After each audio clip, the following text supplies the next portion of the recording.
Welcome along, one and all, to yet another PSGL PSF3 showdown. The Season 38 calendar takes us deep into the desert for round 5 of the championship, which will be hosted by the Lusail International Circuit for the Qatar Grand Prix. To take you through the action here tonight, you have your usual PSF3 commentary lineup of myself, Daka, and Ghost is alongside me once again. How are you doing?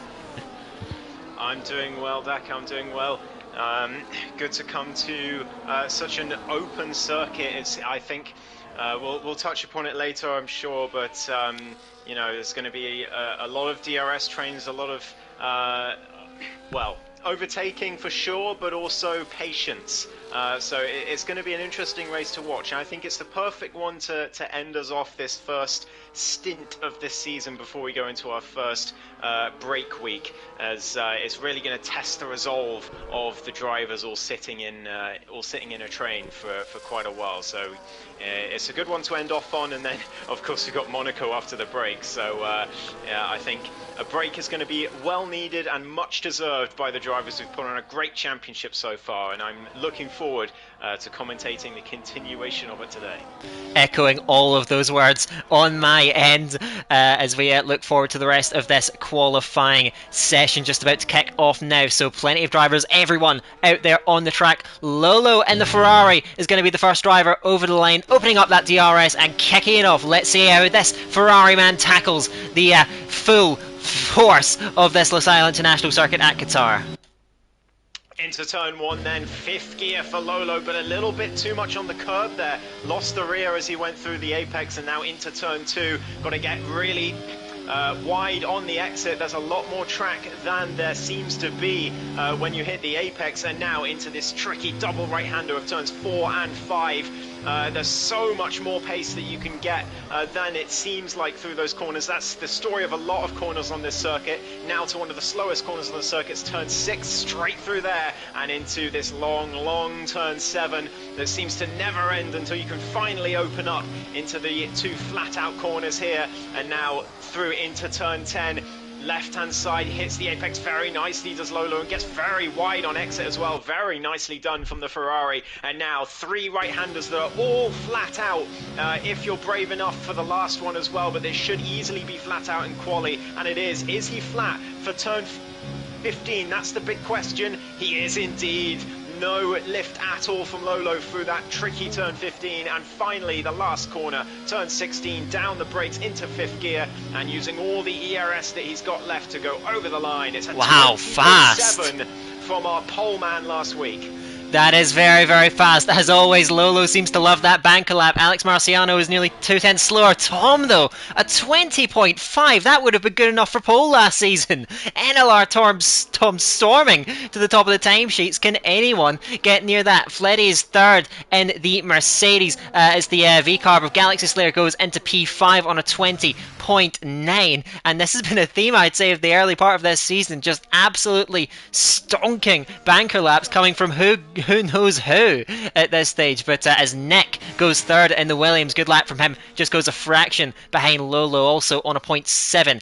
Behind that is going to be the other Williams of Slash, but invalidated, and then it's Moranvi and Zvideg. Moranvi invalidated, Zvideg still continuing on in that Red Bull, a little bit off the optimal line at turn 15, gonna regather it, reset, get into turn 16 of that final corner, get on that throttle pedal, control that oversteer, and come up to the line now. Currently 14th, of course, will move up to P8, and that will bring the majority of the first runs to an end. But Tom, of course, so close to the win last time out in Canada, was cruelly denied at the end of the day there in the end, but by Triska, but came through very strongly, has closed, actually halved that championship lead of Alex Marciano to just 6 points, and based on that lap, well, it looks like he's picking up exactly where he left off. That is going to be, even at this point in the session, very tough to beat. Yeah, absolutely. What a lap that is from NLR Tom. Unbelievable stuff. And, like you said, picking up where he left off, but with the perfect way to go into the break week would be to be the championship leader. And Alex Marciano, after the first 2 rounds, we were wondering whether he would just be flying off into the distance in the championship standings and uncatchable by the halfway mark. But it's turned out that is far from true. NLR Tom, 6 points now behind, and a very real possibility of taking the lead going into Monaco in 2 weeks' time, and that would be a very big confidence boost for the McLaren driver, who's already riding high at the moment.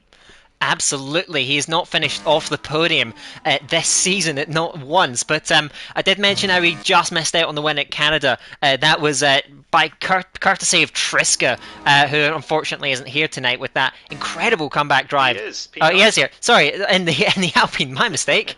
So sorry, Triska. But yes, just have to mention that was an incredible drive. Of course, Triska was one of the drivers who got caught out in qualifying after that shower and wasn't able to set a competitive lap time early in the session. So he had to come right through the field in the end, and came through and actually took that win with that last lap pass on NLR Tom, and himself moves into P3 in the standings. So it's it is a substantial gap to close still, 24 points shy of Alex Marciano, but certainly a bit of a resurgence on the part of Triska, and certainly a driver to watch going forward, because that drive at Canada was immense. It really was.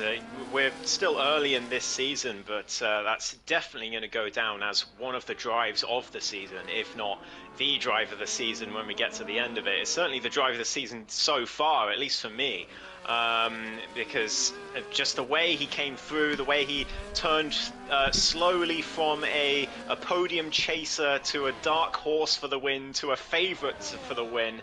Against all of these big names, NLR Tom, Alex Marciano, they were all up there, and Triska was one of the only drivers on the whole grid not to get a track limits penalty in Canada, which if you've ever raced in Canada in the F1 games, you know how difficult that is.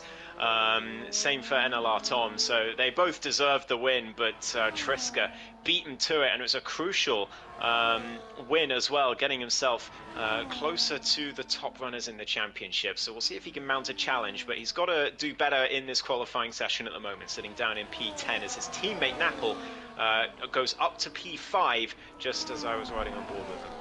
Yeah, good lap from Nappel, goes up into the top 5, just half a tenth shy of IRT Fleddy in there, so good going from the Alpine driver. Let's see on track at the moment, though. It is relatively quiet. I think the Ferrari of Lolo, who of course did that very strong banker lap, of course not nearly as impressive as the one at Canada last week, where he took pole by a monstrous margin in the end. Lolo is going to have to fight for this one a little bit more, and that Ferrari straightens up, heading out of the second sector. Let's see what that second sector split is looking like. It's pretty fast. He's just over a tenth of a second up. Can he find even more time in this last sector? Navigating through turn number 14 in towards turn number 15. 2 turns to go on the track. Manages to keep it penned, although adjusting the steering angle a little bit in the middle of the corner may cost him a little bit of momentum. Keeps it going, however. Just keeps it within track limits out of the final corner. Let's see what this is going to be from Lolo. It is second, only 300 shy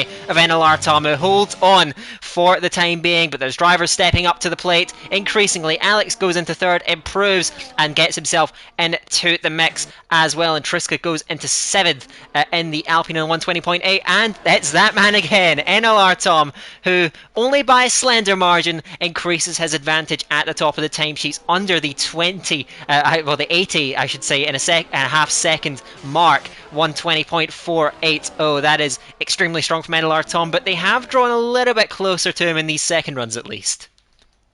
Yeah, they have indeed. It's starting to look a lot closer now. That's top 5, less than a quarter of a second in it. As Galaxy Slayer makes it the top 6, he goes up to P3. He was another driver who was quite impressive last week in Canada. Has been fairly impressive all season, but I don't think he's got the results to match, really, Daka. And he's going to need a strong result here to end off this first stint of the season. I think you know, the placement of the break weeks in a season context makes it sort of divides the season up into stints, and it can really break someone's momentum to have that break week. But equally, it can also be a bit of a momentum shifter. If the last race you had before a break week was a really good race, and it can give you a lot of confidence going into the next one. And confidence is everything for these drivers when we're heading to Monaco in 2 weeks' time. So, yeah, it's a big result could be on the way for Galaxy Slayer. If he can keep this up after that qualifying lap. Fleddy up there as well, good lap from him, and Alex Marciano down in P5 at the moment. He's going to have to do more, as is Triska, who did improve to P6 briefly, but he's been pushed since back down to P9 again. But look how close it is. It's still everything to play for, and drivers are gaining time all across the track still on those second runs. Qatar is a track that tends to produce very tight margins in qualifying. Of course, remember last season we had a dead heat for pole position at this circuit, so that is certainly a possibility, and it puts these drivers under pressure to perform when the stakes are at their highest.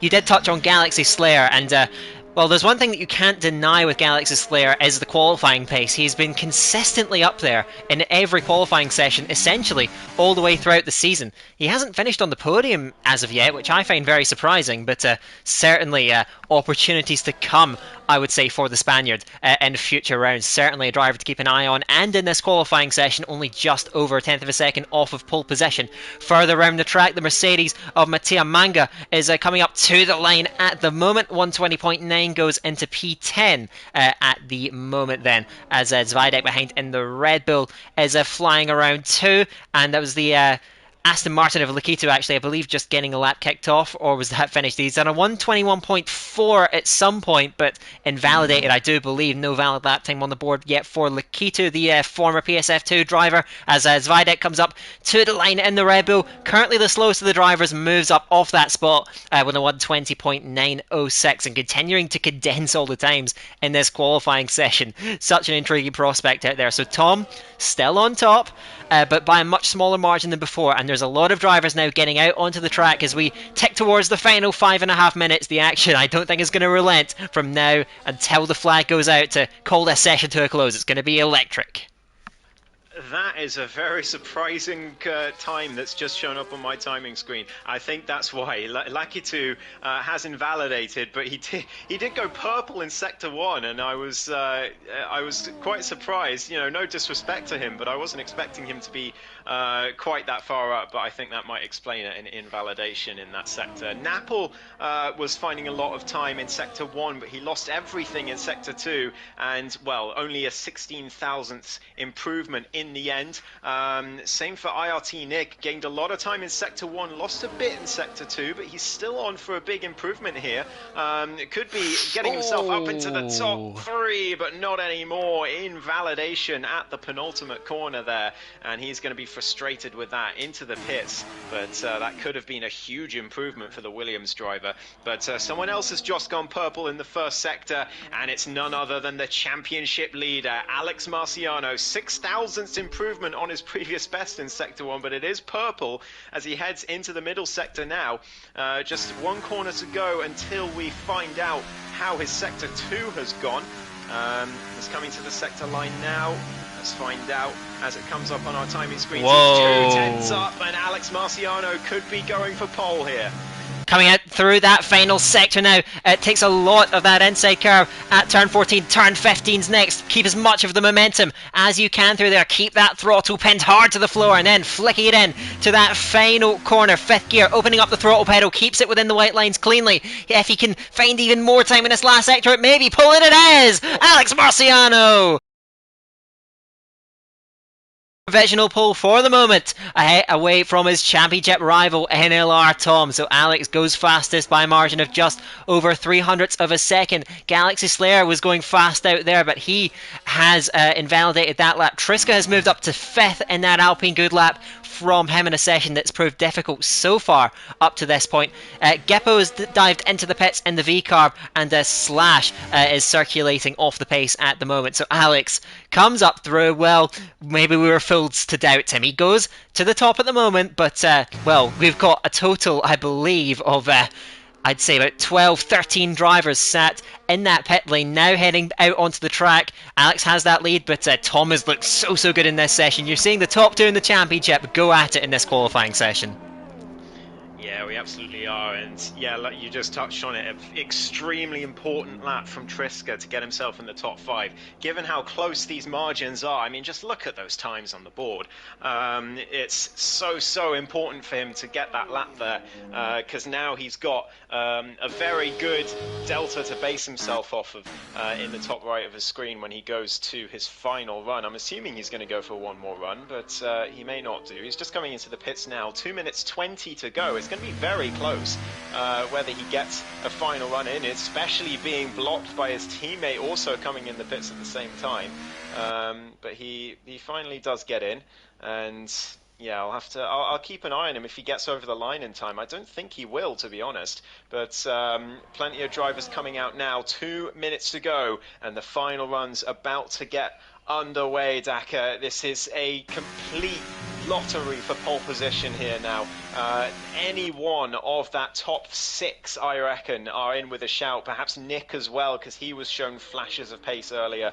And you know, who knows, with margins this close, all it takes is an incredible lap to find out of nowhere, and you're on pole position in these sorts of conditions. One stunner of a lap in the 11th hour. That is what is needed. Alex, as you thought, not enough time does bow out in the pit lane. So that time, 1:20.449. That stands at the moment, and the rest of the grid are going to line up to beat it. I think Triska is the other driver, yes, and he just retires, who's unable to get a final lap in. Lakito is the first driver on a lap. He's getting a little bit put off, I think, but maybe by that V-carb in front, and it's a 30 flat in that first sector, a couple of tenths down on what he did a little bit earlier with that very impressive and eye-catching 29.8 that he did a little bit earlier. Locks up a little bit heading into turn 7, then through these flat out almost kinks. They're so tremendously fast. Now entering into turn 10, locks it up again, struggling to find that traction on exit, manages to straighten it up, but ran a little bit deep at that apex. Let's see what that second sector time is looking at. 57 flat at the moment. It's the 2 kick Saubers at the bottom out of the drivers that have set times up to this point, 21 flat. Lakito now filtering through that second to last corner again, just keeps it within the track limits. Now to that final corner, turns it in, gets a nice line through the entry there. That was a very nice run from Lakito to the lane. Currently 15th, will get a valid lap in, and it is 13th at the moment for the Aston Martin. Just scrapes into the 1 minute 20s, and now they will all line up to set after their best possible times. Lolo is absolutely flying out there. Oh, just keeps it within the white lines at that final corner. Is it going to be enough for pole? Yes, it is, and emphatically so. Lolo goes fastest. Can anyone measure up to that? We shall see. They all battle on behind. Moranve has gone fast for the first 2 sectors. Behind him is Fleddy, and then it's Tom. So let's keep an eye out on these guys. Tom, who has been right up there all throughout this session, has had his pole time usurped. Can he reclaim it? Let's see. Moranve now. The Italian comes around the final corner on the track, then currently down in 14th at the moment. Can he rise any higher? He can rise much higher. Goes in a 4th position, then Fleddy goes 3rd. Here comes NLR Tom. The pole time Lolo, 1:20.356, and Tom does it by 100th of a second. Is that going to be enough? And Napoli improves. Nick.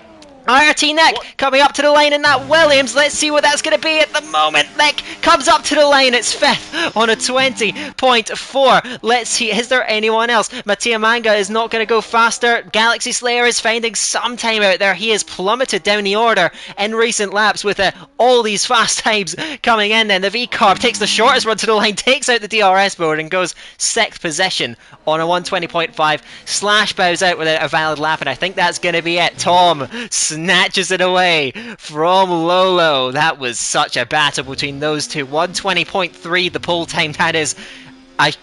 We should barely have to say it. Very, very impressive, and Lolo just edged out of it. Those two went at it all session long. That was a thrilling qualifying session. What a session! The time from Tom at the start of the session that we thought was uh, already brilliant ended up getting improved by a huge margin. And well, I mean, I think what really sums up this qualifying session is before those final laps, Trisco was in P5, P4, and he's now been pushed to 11th Wow. despite being less than 3 tenths behind pole position. This is going to be some race, Decker.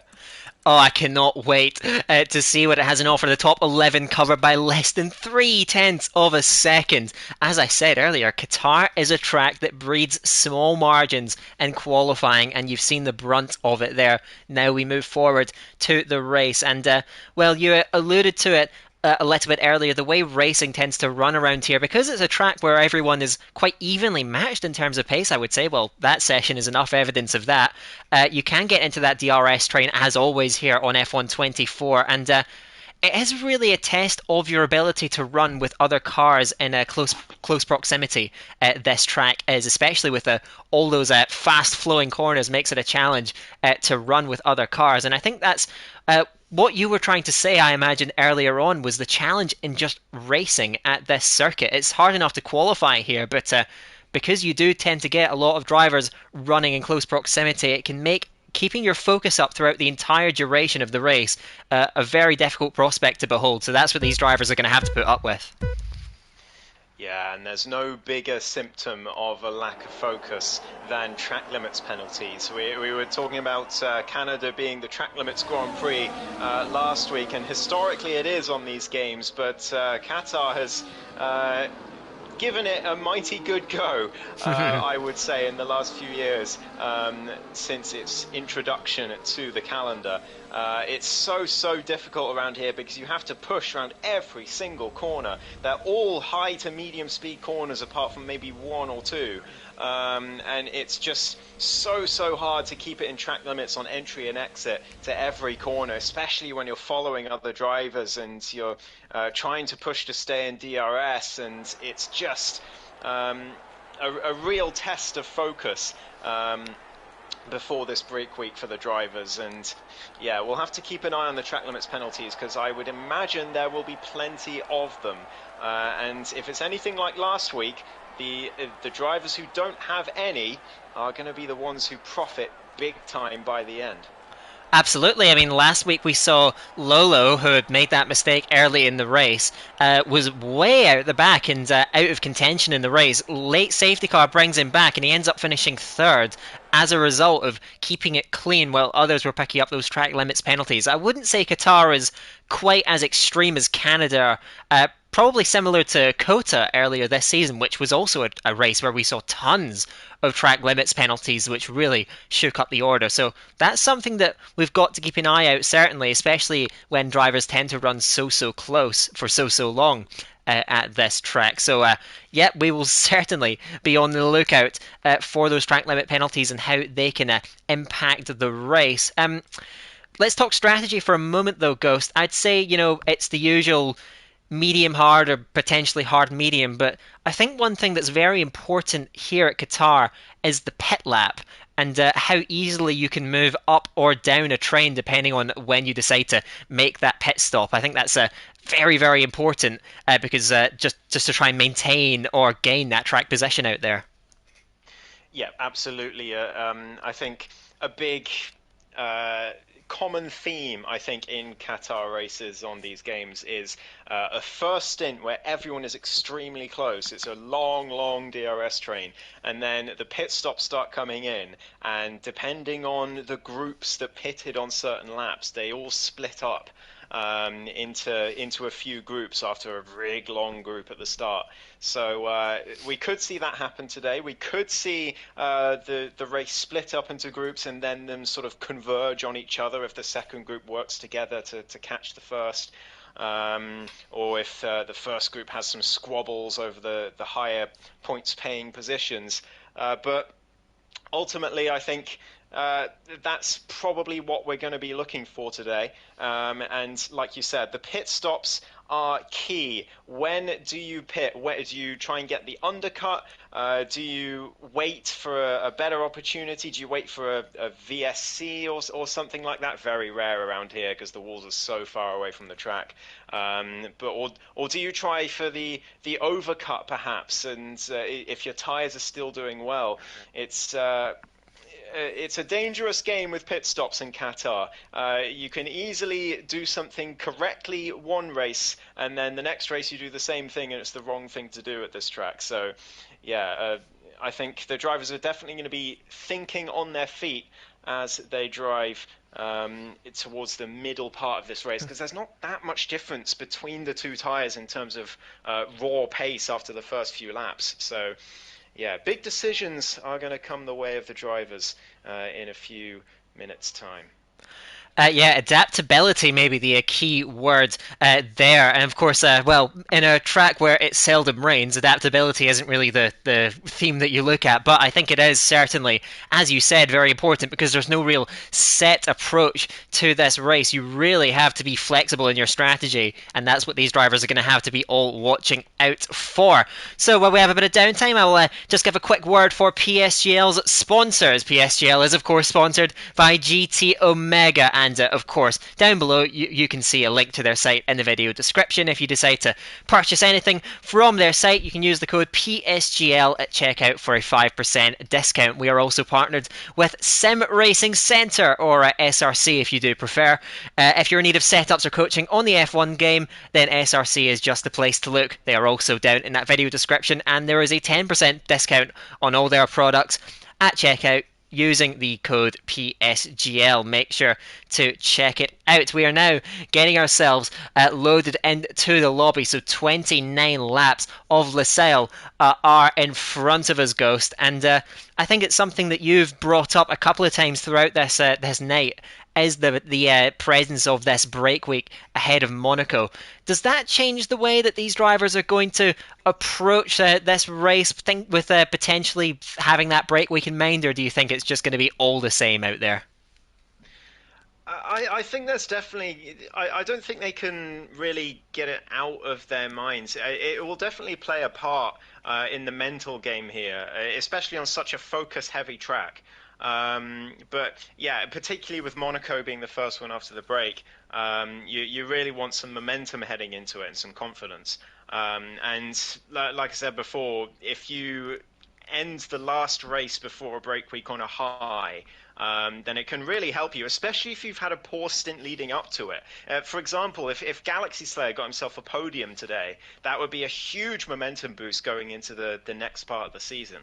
If someone like Triska, who's qualified P11 today, is by all accounts kind of a disaster for him. If he can fight his way back up today and have two huge fight backs and big results on the bounce, and getting himself closer to this championship battle between the top two.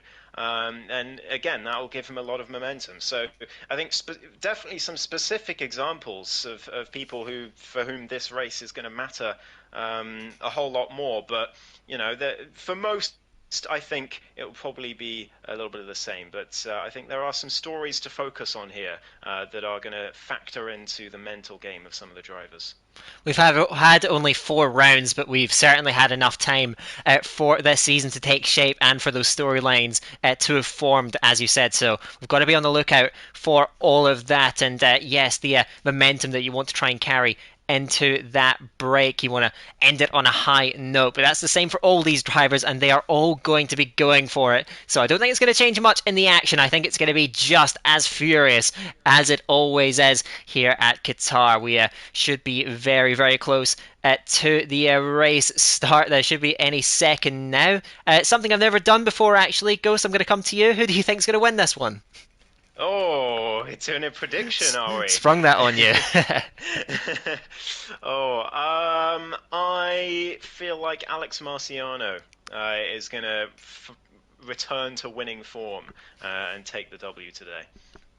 Well, there you go. We'll see if that is going to be the case. Of course, Alex Marciano starting right up there in the order. If you look at the two races this season that have been dominated by track limits penalties, Alex Marciano was imperious in one of those races in USA and struggled substantially more at Canada and Montreal. Of course, we've talked about potentially this being a penalty-heavy race, so that's another thing to keep your eye on.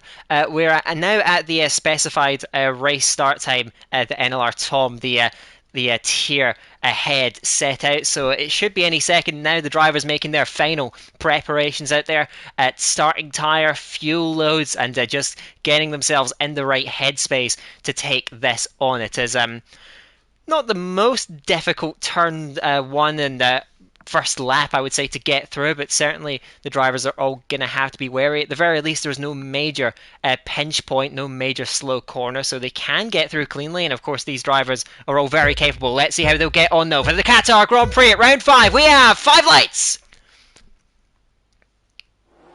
And they leave the grid at Qatar. Tom leads them away in that McLaren, streaking clear of the rest as they all jostle for possession behind. Tom is going to convert that pole position just in front of Lola, who looks to the inside, and Fleddy and Alex duel over that third place further back as well, as Alex is forced right to the edge of the track by Fleddy, and round the outside, Galaxy Slayer looking for a couple, gets side by side with the Mercedes, and Alex going backwards. Then Nick moves up into the top 5 too, and towards the end of that first sector, it turns 4 and 5, keeping it nice and clean off the road there. Looked like the Mercedes of Fleddy dropping back, and Nick losing out too, dropping down the order a couple of spots too. It's very, very compact down there in that midfield as they all jostle entering that second sector as they enter this high speed section. They'll certainly want to start to calm it down as Zvidek goes through on Geppo and all over the road. Moranvi going backwards now in that kick cyber, losing places. It is still manic. It has not slowed down one bit down there. Moranvi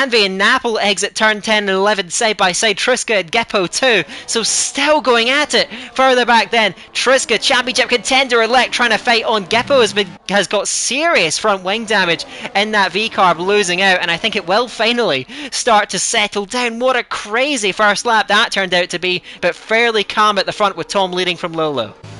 It's big front wing damage to Triska as well, Daka. It was a huge crash in the midfield. Nothing to do with Triska. He just happened upon it at the rear of it, and there was nothing he could do. No reaction time whatsoever. He went straight into the back of a car who was spun round, or at least, you know, trying to get underway again. And yeah, that is a front left end plate gone from that Alpine. He has made his way up into P9. It was a disastrous getaway. I was riding on board with him, but he managed to sweep around the outside of everyone who overtook him down to turn 1.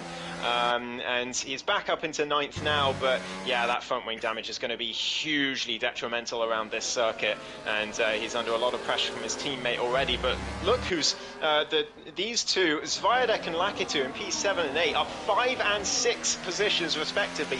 Brilliant starts for both of them. They both avoided all of the carnage that was happening in the midfield, and it's the first real bit of complete carnage or chaos that we've seen this season in F3, and perhaps good timing for a break week with all this going on in lap 1. Well, they're still certainly going at it out there, and a couple of drivers falling foul of that. Geppo who's come in, and Triska who's going to try and soldier on by the looks of things in the train. But yeah, Qatar is a track where front wing damage costs you so much because of the extent of the high speed corners around this track, and Triska visibly struggling. His teammate Napple absolutely all over him. The leaders swap around for positions 1 and 2. I think that's fairly calm as Spyros goes straight into the pits and brings his evening to a close, unfortunately. So Spyros gone from the race. Will carry on without that Red Bull driver as we head on to lap number 3, and a field which, well, we thought it might fracture during the pit stops because as Alex Marciano goes to the inside of Fleddy to turn 4. Feisty move from the championship leader, and does get the move done on Fleddy, who of course was oh so close to winning this race last season. We'll certainly be hoping for better fortunes than that race ended. He's certainly in that front train. Zvidek and Lakitu, who have made those brilliant starts, they've both gone past Nick on this lap too, so now it's 6 and 7 positions up, but 2.5 seconds behind that group in front who are circulating very quickly at the moment. So these guys have made very good starts, but progress from here is going to be a lot more difficult. Yeah, it certainly is, and Yeah, I can't remember if you mentioned it, but Nick also with front wing damage. There's a lot of end plates flying around on that lap one, and he was one of them. The Williams driver just trying to stay in this secondary train now. That's the best he can do. Same for Triska, but he's really struggling in that Alpine, and yeah, it's going to be a real uphill battle for both of those drivers today, unfortunately for them, especially Triska, because he did absolutely nothing wrong on that first lap. Just that is racing as Lakitu gets himself up into P6, and Nick comes back as well with the front wing damage. It doesn't matter, he gets the DRS and he's down the inside back up to P7, but Lakitu into the top 6, up 8 positions from the start of this race. What an incredible start it's been for the Aston Martin driver, and he's going to now look to get away from Nick, who's got that wing damage, and it's a big lap for Lakitu. If he can drop the Williams out of DRS range, then he could be off and away in a bit of a world on his own, at least for a while. He's got to make the most of these mediums while they are still good. Of course, Lakitu was actually the only driver on the entire grid that started on that medium tyre. So now these laps, so important for the Aston Martin driver, the German. 2.5 seconds back from the train in front of you. He's certainly putting pressure on Nick through these corners, but it's as Nick gets out of shape, out of turn 12, and he's going to drop back behind Zvidek, maybe even Napple too. Napple lining it up to turn 12, but there's no way through there. It is far too fast a corner to force one in there. So Napple staying patient for now, but that mistake from Nick has put Zvidek under pressure. Then they come to the detection point right around now, and it looks like he's just missed out on DRS of Lakitu. So Lakitu may have done enough to break these guys, and now he can set into his own rhythm, with Zvidek now having that responsibility of closing that gap. But Nick and Napple are gonna get feisty. Here comes Napple in that Alpine, looking to the inside. Nick has to move very, very late to avoid the back of the Red Bull, and Napple to the inside of turn 1. Nick holds it right here, and there's contact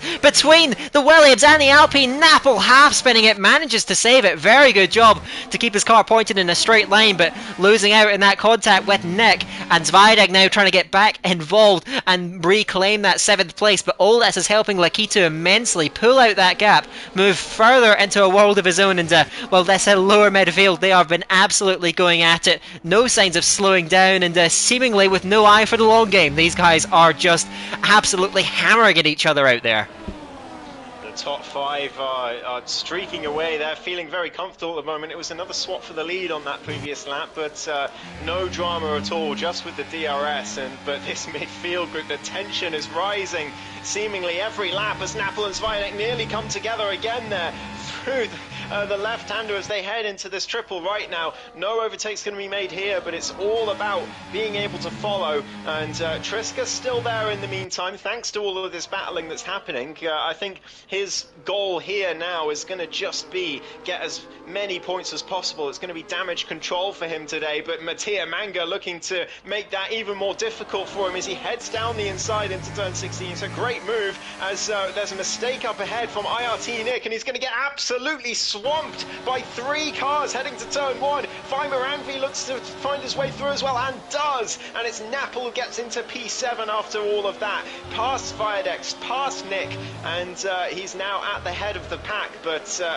that DRS is going to make his life very, very difficult. And Lakitu, 2.5 seconds up the road, he is using those mediums extremely well in this opening stint. But how much is he going to lose on the hards in the second stint is the big question here.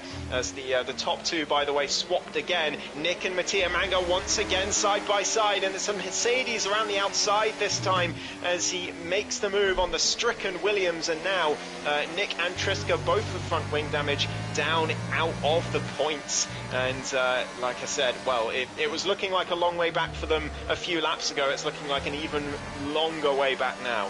Yeah, they just cannot hold the slide down the order then, and Nick and Triska falling foul to that. Nick, who qualified in the top 5, suffering especially in that Williams, and again is just going to try and hang on in there and hope that fortunes turn in the laps to come, but at the moment there's no sign of that as the leaders run in a picture of serenity. 1, 2, 3, 4 and 5, all nice and calm out there. Looks like we may not get a swap on this lap. Tom is going to sit in behind Lolo on this occasion, so the Ferrari does lead a lap solidly, as further back Zweidegg is having to fight off Moranby. Mattia Mango looking to the inside of turn 1, looks for another move, the Mercedes, and is going to get it. Mattia Mango moves up into 9th position. That's 4 places up in the Grand Prix up to this point, chasing down Zweidegg there. So Mattia Mango making very good progress towards the front of this train. Napple going to the front seems to have created more of a sense of calm, and as Lakito's tyres begin to fall off, they can try and pull him back. It looks like things,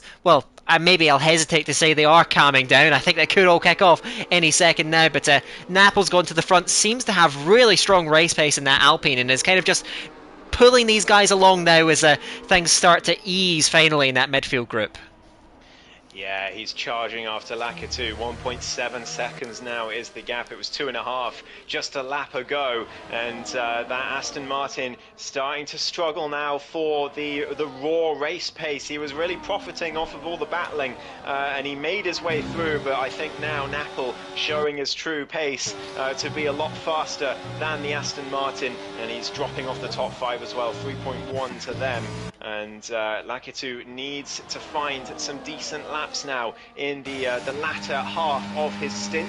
NLR Tom, meanwhile, gets his way into the lead, but Galaxy Slayer looks to follow him through on the inside, and does. Lolo not even fighting it as the V-Carb driver gets his way through and into P2, but Lolo still sitting there in the train, crucially, and Alex Marciano there as well. That move he made on Feli, quite important. You don't want to be at the back of a DRS train, really. It's a very sad place to be, and Alex Marciano knew that, and P4, I would much prefer to be in his position than Fleddy's right now.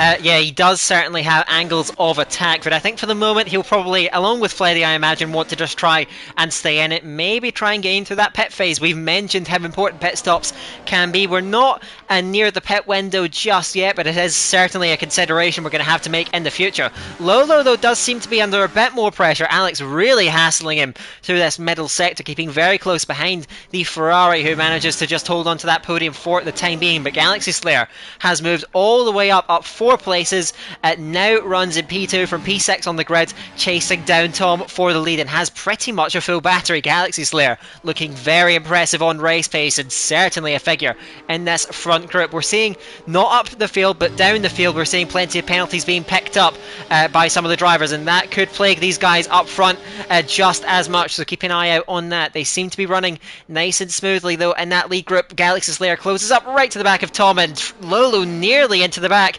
of Galaxy Slayer. There's a bit of a concertina effect, and Alex Marciano looks to the outside of turn 2, but nothing quite doing there. So I think they are starting to try and jostle just a bit more, but not taking too many major risks. That's the impression that I get for the way these guys are racing, because of course, well, none of these guys are teammates. I think the battle for track position going into that pit phase is going to be something to really look out for, because I think at that stage, when they come into pit, that's when these guys will really want to be at the very front of this train and be in a position to take advantage when that strategy really comes into play.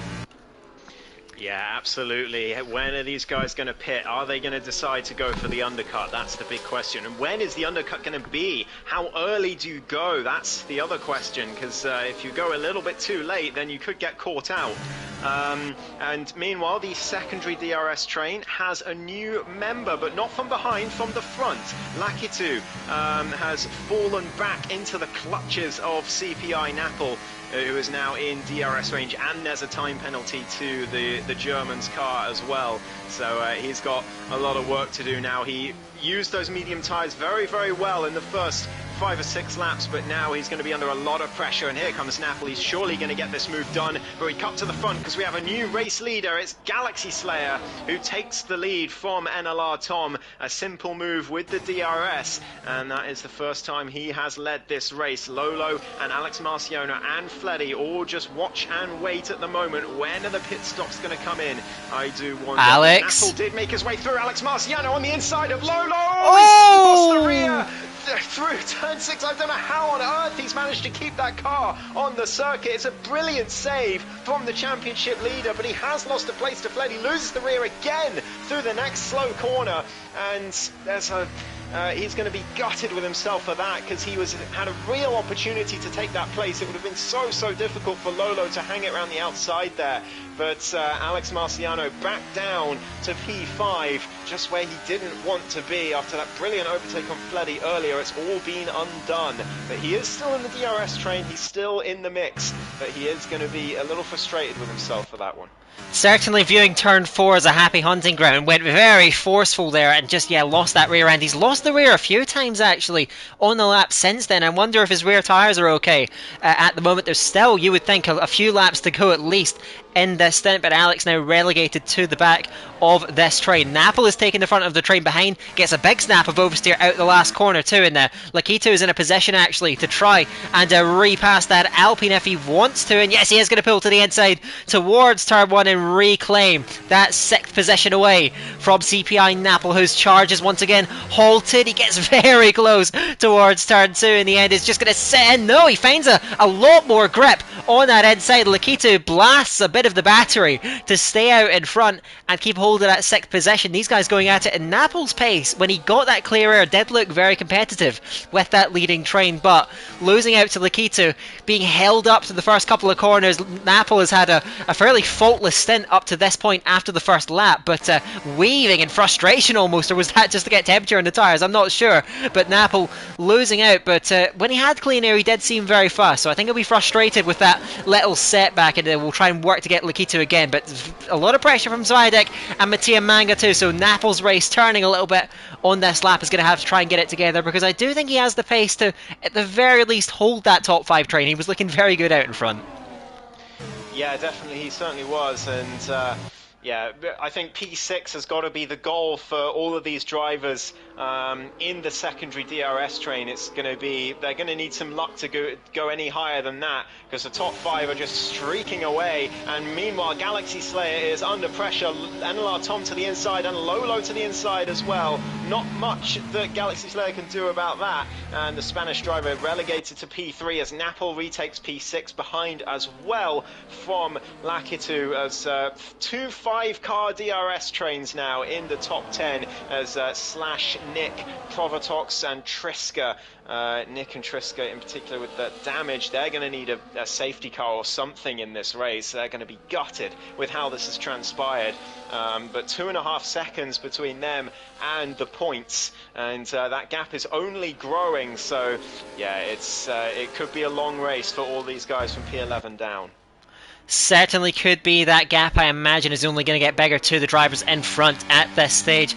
Slash has moved up the order quite nicely to the head of that train, and Nick is actually struggling to stay in contact with him. Such is the impact of that damage. Really, if there's a track that you do not want to get front wing damage on, Qatar has to be up there for one of the most difficult and most costly tracks to suffer that damage. And yes, both Nick and Triska falling full of that as we head towards half distance in this race, coming up towards the end of the 12th lap there, with Tom now leading. Galaxy Slayer got swamped at the beginning of this lap. Moranvi picks up a penalty. They are more and more of those. Will any of the top guys pick it up? We shall see as we head down the main straight once again. Both Tom and Lolo pressing that overtake button. Lolo's going to pull past Tom, and Galaxy Slayer is not quite able to reclaim at least one of the positions that he lost on the previous lap.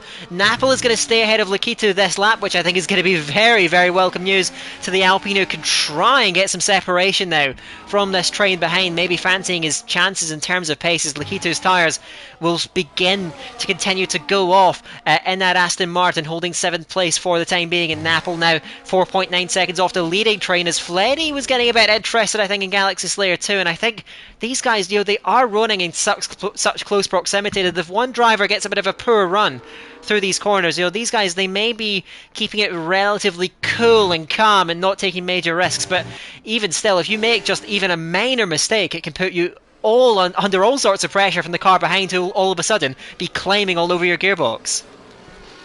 Yeah, it certainly can. And talking of minor mistakes, Nick lost another position just then, down to P13 now. Provatox up into 12th place, but Slash now over a second ahead. And these guys, I think Slash, of all of these guys out of the points right now, Slash and Provatox probably have the best chance of getting points, because Nick and Triska still have to repair their damage, and now Nick has 6 seconds of penalties, and I wouldn't be surprised to see an early retirement from him, but you never know what can happen in Formula One. Could still get a safety car, as Lacatu is the first to bite. Into the pit lane he comes on those medium tyres. Providox and Nick follow him in, but where's Lacatu going to come out now? He's going to come out on the hard tyres, but he will have completely clear air way ahead of all the drivers behind, and way behind the drivers in front, so a chance for him to stretch his legs on those fresh tyres, and we'll see what he can do. Is that going to pressure any of the other runners near him to come into the pits, as Galaxy Slayer under all sorts of pressure from the Mercedes of Fleddy through the middle sector there. Fleddy just all over his gearbox, trying to find a way, the inside, the outside, couldn't find any way past him in this tricky part of the track to overtake, to be fair, and Galaxy Slayer stays in P3, but yeah, these top 5 so close, and like you said, a minor mistake from any one of them and they just lose out so much because they're all so close and putting a huge amount of pressure on each other. Absolutely, look at the gaps. You can throw a blanket over all 5 of these guys, and they are approaching that pit window now. It's maybe a little bit earlier than the optimal lap to pit onto the mediums off of the hards, but is track position going to be crucial? Well, it is for our race leader. Lolo does come in the Ferrari a couple of laps earlier than I expected the pit stops to be from the hards on, but Lolo, is he going to try and break the DRS, I wonder, with Tom now leading from Galaxy Slayer, still running nicely 1 and 2. Slash, Zvidek, they fall, Lolo, no, just Zvidek, and the Red Bull follows him in. Lolo is going to re-emerge, I imagine, in plenty of clear air too with fresh mediums. Bit of an early stop, but I think that is the idea, to try and get that separation, use that undercut to good effect, and we'll make sure that the drivers behind can't slipstream you and just get towed around by you the entire way around the lap. So I think that's Lolo's idea. Try and get away and just try and hold on after that. So Tom, Galaxy Slayer, Fleddy, Alex Marciano, how did they respond? But I think Lolo, if you do this, you must fancy your race pace very strongly, and he trusts in his outlap and his pace on these mediums to be able to make this strategy work. So Lolo, the first of the leaders to come in. Let's see how the rest of them respond at the end of lap 15.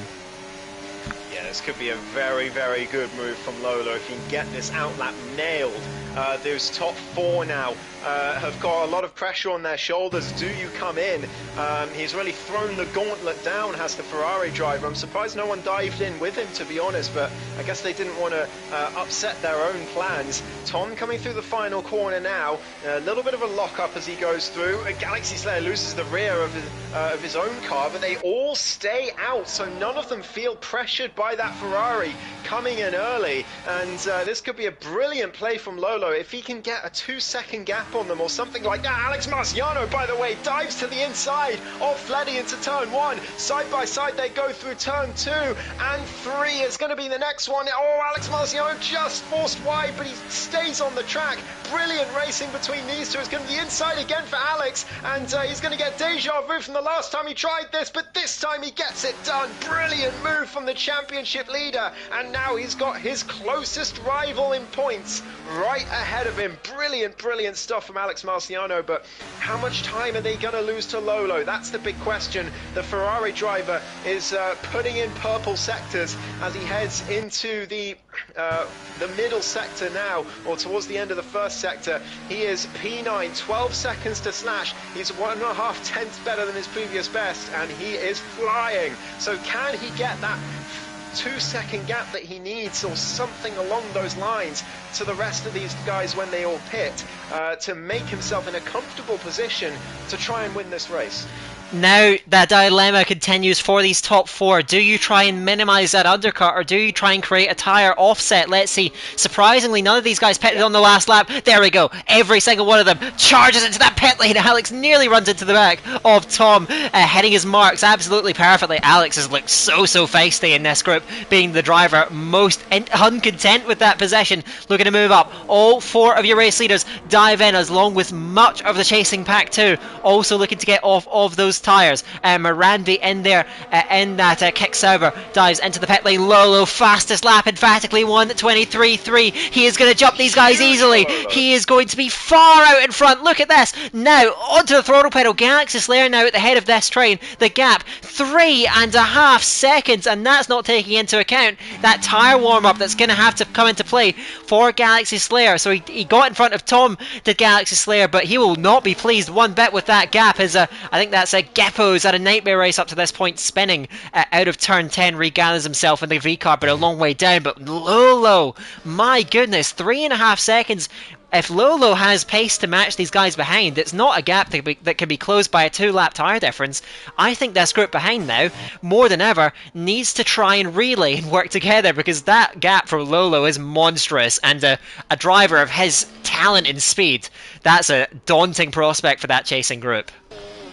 This is why I was so shocked that none of them came in on the previous lap. They all stayed out.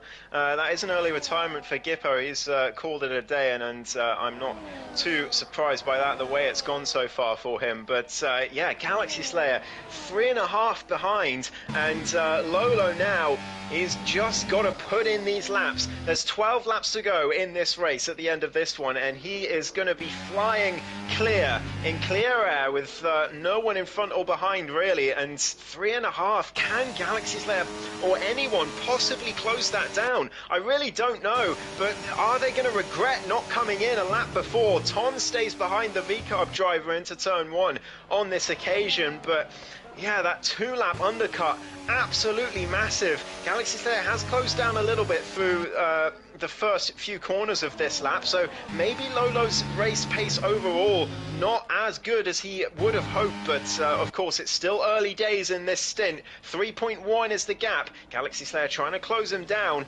and if that gap keeps consistently coming down, we still might have a race for the win on our hands, and Lolo is going to be the one in a disadvantageous position. And Galaxy Slayer with essentially a full battery too, chasing him down. Galaxy Slayer looks to have excellent race pace. Remember, he worked his way up the train before, started 6th on the grid. His race pace looks absolutely stellar, now running clear, and Tom is having to try and recoup some of his battery. He was running very low a lap ago, now trying to stay with him as the race leading Napple does dive in. He's made a good stint, of course. Mattia Manga comes in a few seconds behind. Slash stays out, still extending. Lakitu picks up yet another time penalty, and you can see how the pit phase is broken up. The drivers behind, of course, the former lead group minus Lola, well, they've all stayed together because they all pitted on the same lap. It's Alex, it's the fastest lap of the race. These guys are coming. It is not over yet, believe me, but you can see in that chasing group, outside of that net top 5, as Triska gets a penalty to compound a nightmare race for him so far. Out of the pit lane up in front comes Napple, nearly side by side with Lakitu. This is really the only on-track battle that's very close, because you can see how the pit phase has scattered these guys, and with the exception of these two, they are essentially all running solo flying and running out on their own out there.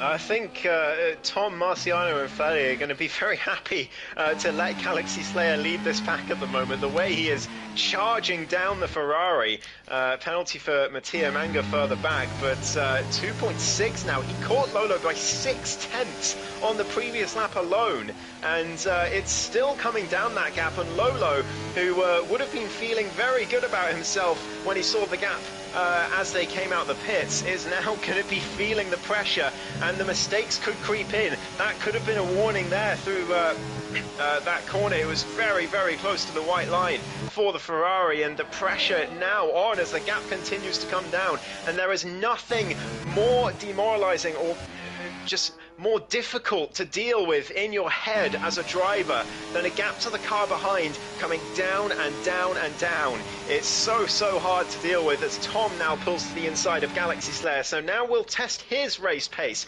2.3 seconds at the start of this lap. Is it going to come down, or are they going to want to keep Galaxy Slayer at the head of this pack?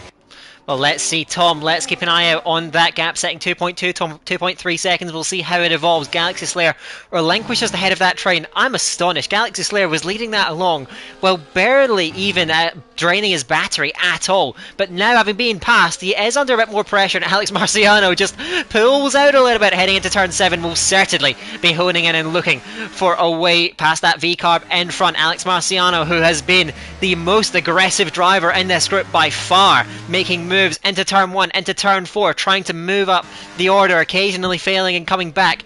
Tom doesn't seem to have the same pace advantage than Galaxy Slayer had, but nevertheless he is just chipping away at that lead, but certainly more slowly, I would say, than Galaxy Slayer was doing. And Galaxy Slayer, you can see in 4th position at the moment, able to sit so close behind Tom. And I think this lap has said to us, Galaxy Slayer is the driver, for these guys' sake, that has to be at the head of this straight. He just seems to have monstrous race paces / pits from the lead, but that gap is essentially held steady on this lap, and Tom may be about to be swamped here, because Galaxy Slayer is going to pull out the slipstream and reclaim that P2. But watch for Alex Marciano too, who goes through 2, and Tom can do nothing to resist his championship rival, who moves up into position number 3. So Tom suffering then as Galaxy Slayer makes an error too in turn 1 and puts Alex Marciano all over his rear wing. But yeah, Tom just didn't seem to have the outright pace of Galaxy Slayer, and I think that meant that the cars behind were sat that much closer, and in the end he had to relinquish both of those spots. Yeah, in the end it's a strategic, really, relinquishment of the position from Tom as they head through the hairpin. Alex Marciano getting so close to that V-carb through that first sector, but 1.7 now is the gap. It's coming down even further. There's only 8.5 laps left to go, and Lolo is going to be feeling the pressure ever so more as the laps tick down. 2-lap older tyres. They're 6 laps old now, those mediums, and they're going to be a lot worse come the last few laps of this Grand Prix. And Galaxy Slayer, once again, he's chipping away at that gap, not quite as fast as he was a few laps ago after before Tom took the lead, but he is still right up there, and Tom and Alex Marciano pushing them through, but particularly the championship leader in that Aston Martin. Alex very happy in the position he is, and it's going to be one better as he heads to turn 1. DRS open, using some of that ERS as well, and he's into 2nd place. Is Tom going to follow him through? No. Galaxy Slayer stays P3, and now it's 1.3 seconds, and Lolo, trouble is brewing behind you in that Ferrari. 1.1 is the gap, and he could be in DRS this lap. Alex Marciano seems to have the best race pace of all of these guys at the moment, and already we see it tick down below. Wow. A second. Triska, the man P3 in the championship, meanwhile retires after a dismal Grand Prix, but there was not really much else he could do today. Just very unlucky. And wow, 0.7, Alex Marciano is showing he has a point to prove here. Oh my goodness, there's the absolute raw speed from the Aston Martin. The Italian stallion charging forward, and Lolo now firmly in his sights, and Galaxy Slayer can barely live with him too. In this middle sector, Alex putting on a display now right up behind that Ferrari, and is going to begin looking for the move. But the main culprit, I would say, in that gap to Lolo being cut down, it's as I mentioned before, when every time these guys swap places, the car behind comes through down that main straight with more momentum. The gap goes down by another few tenths of a second in an instant, and there's nothing Lolo could do to resist that, just like there's nothing he could do seemingly to resist this charge from Alex Marciano, and Galaxy Slayer's going to try and follow through. Here comes Galaxy Slayer looking to the inside too. Alex has the lead, and now they're going to be side by side and wheel to wheel behind. Lolo forced right out towards the curb, still not yielding, holds on to position number 2, resisting Galaxy Slayer, who tried to follow Alex through, and Alex Marciano now has a car behind who has 2-lap older tyres. This is a dream scenario for the championship leader now, leading away by 0.4 of a second. It's going to be difficult to break away from these guys behind, but he does seem to have just absolutely monstrous pace. Lolo will do all he can to try and stay with him, and Galaxy Slayer, oh, he would have been absolutely hoping upon hope that he could follow through, but he just couldn't manage it as Lolo resisted, and that could be a big blow to Galaxy Slayer's chances at the front of this race. He is managing his ERS so well, though, is the Spaniard, and if he can get past Lolo on this next lap, then he is still well within a shot of this race with victory. And in fact, Ferrari stayed with Alex very well this lap, surprisingly so, and he's going to have the DRS heading to turn 1, so I don't think this will be an opportunity for Galaxy Slayer, but he might be able to follow the Ferrari past Alex as they head to turn 1. Lolo using some of that ERS he's got left, and he pulls to the inside and retakes the lead of the Qatar Grand Prix. Nothing that the championship leader can do about it, and Galaxy Slayer just sitting there close behind. And don't forget about Tom and Fleddy as well. They're perfectly happy to sit there at the moment, but in these last few laps they're going to drain everything they've got to try and get their way onto the podium, as Lolo, Alex and Galaxy Slayer are the cars to beat at the moment. Provotox, the latest victim, by the way, he is out of this race. And the other thing to note, by the way, none of these top 5 with track limits penalties, and that not only the gap 6 seconds to Napple, who's had a good race of his own, by the way, is telling of the dominance of these 5 drivers. It's the lack of penalties as well. Absolutely brilliant. The only other driver on circuit without a penalty is Viadec in P8 at the moment. This is absolutely stupendous stuff from all of these 5 drivers, all on different teams as well. And goodness me, what a final 5 laps we are in for here. I was just going to bring this up. The absolute quality of driving from these 5 individuals has been astounding throughout this race. They have circulated in close proximity to each other all night long, and now they are prepared to go to war, as Lolo's going to be under immense pressure. Look at Galaxy Slayer! Galaxy Slayer's going to go for 2 and 1 here as he pulls out the slipstream and takes the lead in Qatar. Galaxy Slayer surges forth, and you said he was not out of it, and you were absolutely right. He resists Alex Marciano into turn 2 as Tom goes right outside and has contact with Lolo. The Ferrari and the McLaren both off the road. Tom, championship contender, slips back. I wasn't sure who could be attributed blame for that, but Lolo and Tom, nevertheless, disaster for both those guys. Just when we were saying how clean this group was, that is what happens when these guys start to go to battle, and Lolo and Tom both losing out. Then heartbreak for both of them. They're still in the train, or Tom only barely losing out that DRS now, and he went well off the track and I think got gravel on the tyres, so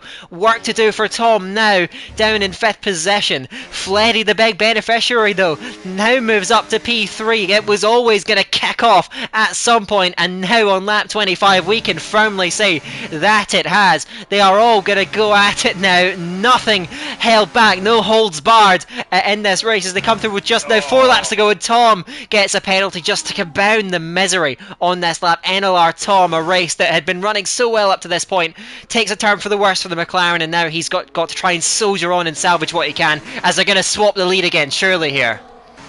Yeah, Alex Marciano to the inside, but can Fleddy join the party? He can. He's just been sitting in the back of the DRS train all race long, but here he is into 2nd place as he gets his way past Galaxy Slayer, and now he charges after Alex Marciano. He's still got a decent amount of ERS in the tank, but Alex has got more. Galaxy Slayer up there as well. He's doing very well in that department, and the battery too, but Tom now well down, and he is going to be resigned to P5 in this race, I think. Not much he can do from this point onwards. He burned everything and track extended to try and get himself back in that DRS range, but he just didn't have what it took with the gravel in his tyres, or just didn't have the race pace, who knows. But it was such an unfortunate incident. I had a great camera angle of it, Daka. It was Lolo just lost the rear through turn 2, and Tom was on his outside. Nothing that the McLaren driver could do about it. So I wonder if he'll report. I don't know. We'll see. We'll update you in the stewards in 2 weeks' time, I'm sure. But Fleddy now putting all the pressure on Alex Marciano, and you said a little while ago, Daka, that Fleddy just about missed out on the race win at this track last season. He's looking to make amends after oh my goodness! Down and out, and it's a penalty for Alex Marciano, and it's looking even better for Fleddy as he pulls to the inside, and for the first time in this race on lap 27 of 29, the Mercedes driver from the Netherlands takes the lead. This is incredible stuff. Brilliant, amazing patience from Fleddy all race long, and he's getting his just rewards now now, but it's still 3 laps to go to try and hold off Galaxy Slayer and Lolo, since Alex Marciano is all but out of this fight now with that track limits penalty. It is a slight one moment of loss of concentration for the Aston Martin driver, and it is all over, and suddenly him and Tom are down and possibly out off the podium.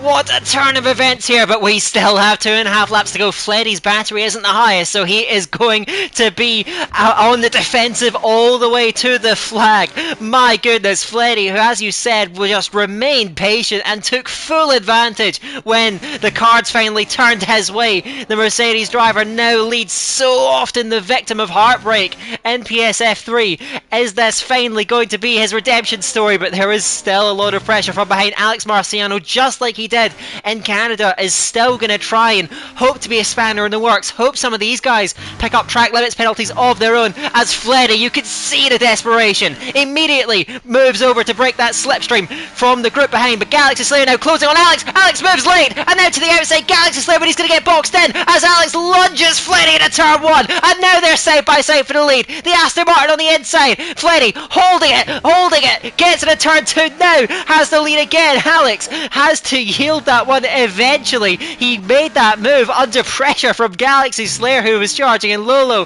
still looking on from behind, hoping that it all blows up in front of him. Fleddy resists for 1 lap longer. Alex chasing. Galaxy Slayer will try and follow through when he can and take away those points and that potential win for Fleddy, but Fleddy managed that absolutely superbly, and you would say this lap has unfolded in exactly the way he wanted. He has 1 more lap to hold it, but 3 cars still bearing down on him.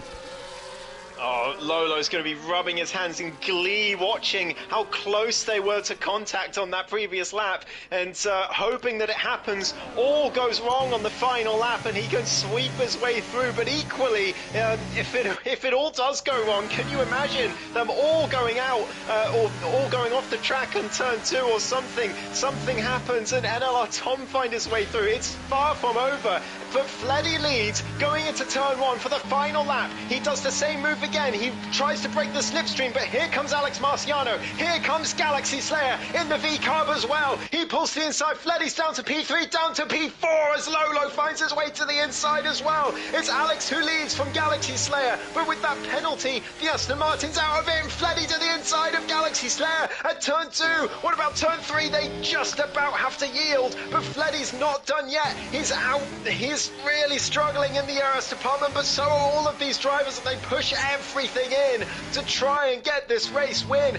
All 3 of these drivers are on the podium at the moment. Alex Marciano leads the way, but he's not really these guys' concern unless he gets his penalty removed later in the stewards. You can never know, so they're still going to want to beat him on track, but we're heading into the last few corners now of this circuit. What a brilliant 29 laps it's been. Absolutely thrilling end to this first stint of the season. And Dakar, who's going to win this race? Alex Marciano leads Galaxy Slayer through the last sector. Galaxy Slayer honing in on the Aston Martin in front, but he's got to be wary. Look at how close Fleddy is. Fleddy and Lolo are all over the V-carb trying to find some way through, some miracle. Towards the final corner they go. The Mercedes pulls out, but there's no way through. Galaxy Slayer just needs a clean exit. Punch off that final corner. The rear end squirrels, but he holds on. Alex will take it on track, but Galaxy Slayer will win it in the end, with second going the way of Fleddy and third to Lolo, then the top 2 in the championship, then Napple in 6th. What a Grand Prix that turned out to be. Behind Zvidek, keeping it clean, pays dividends, finishes 7th, Mattia Manga 8th, Lakitu 9th, and Moranvi rounds out the points in 10th. Then it's the 2 Williams, Slash and Nick will round out the finishers. Wow, what a finale that was. Galaxy Slayer 3rd in the line going into the final lap. In the end, the place to be, getting through on Fleddy. Fleddy tried as he might to fight back, looking into turn 2, but no way through, and Galaxy Slayer, you would have to say, did an absolutely serene job of just holding his nerve under those circumstances and seeing it through to take away the race win from Fleddy, Lolo, Alex and Tom. Just Absolutely hats off to those 5 drivers, though. All 5 of them made that battle for the lead what it was and went at it all race long. I'm not sure. I mean, the finale in Canada was pretty stunning last week, but that might be the race of the season. Wow, that was a spectacle. Oh, it was nose to tail for all of those top 5, the entire race. Tom just losing out in the last few laps, but absolutely incredible. You could not call a winner all the way down to the last corner of the track, and what a winner it was. Galaxy Slayer, I was talking about before the race how he's been very good in qualifying, but he hasn't had the race results to match, and if he could get a good result today, it would set him up very, very well for the rest of the season going into the break week. He'll have a lot of momentum, and goodness me, did he deliver. What a win, an important win for the Spaniard. And Fleddy and Lolo, Fleddy agonizingly missing out on another race win in Qatar, but it's still an excellent performance from him. Same from Lolo as well, and Alex Marciano, though, will be gutted with that track limits penalty. Yes, indeed. Again, you did mention it may get removed. We are going to suspend that for the moment, and I think I've already ran through most of the results with Alex Slayer, Fleddy, Lolo, Alex, Tom, Svideg, Matty Manga, then Lakita Moranvi / Nick Napple, and then it's Provotox, Triska, Geppo, and Spyros not seeing out the race in the end, which will bring the Qatar Grand Prix and the first leg of this season to a close already 5 laps in. It is, well, it's gone by in an absolute flash of lightning, it must be said. And yeah, we have to look forward from that. So let's try and see where this championship is going to stand. Of course, the 2 drivers who have defined this season up to this point, Alex Marciano and Tom. Alex Marciano, it will be a swing his way, but I think it's only a 1-point swing his way, because Tom finished 1 place behind him and got the pole position. So the gap between them going forward will be 7 points, and well, for Galaxy Slayer, that will be very, very comfortably now into 3rd place in the standings with that result. Of course, we've said, you know, maybe he hasn't maximised his results in those opening few rounds. Just really like Triska in the first round of the season, bouncing right back and moving forward. And yeah, now Galaxy Slayer going to be in that P3 in the standings. Much needed result for that VCARB driver. Continues to move forward. How impressive have some of these new drivers been in PSF3? Yeah, absolutely. Galaxy Slayer is going to be just 20. Well, I say just, but you know, at this point in the season, it's not a lot. 25 points behind the top, the championship leader, and only 18 behind NLR Tom. So if he can keep this momentum going now into the rest of this season, he is going to announce himself as a challenger to the championship leaders, and once again him and Triska with the DNFs in Belgium, of course Triska with the DNF today as well, but Galaxy Slayer without that DNF in Belgium, he would be even closer. So that's got to give him some confidence now heading into the rest of the season. It's the first race of the season, by the way, that NLR Tom has not finished on the podium. Wow.